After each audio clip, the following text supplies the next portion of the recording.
One of the main technical challenges for Sindbad was we had to create pretty much every kind of water, whether it was calm sea, rough sea, foamy sea, which involved a lot of fluid simulations. The production made a decision to build the set for Sinbad's boat on the side of a water tank in Malta. So it was left up to us then to build the Providence as a full CG model. For any shots where the boat was obviously on the ocean, then they would shoot a footprint boat and then we would have to put our boat over the top.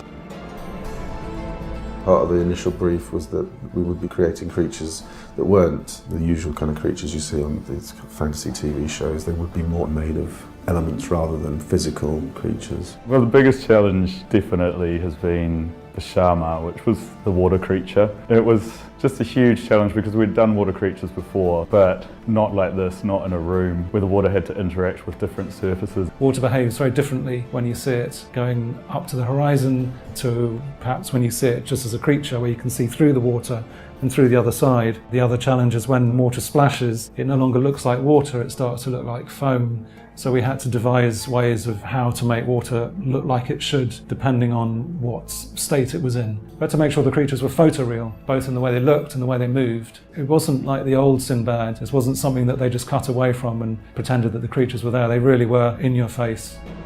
We also had to create all the environments, which involved building the city of Basra. This involved filming the city of Valletta in Malta.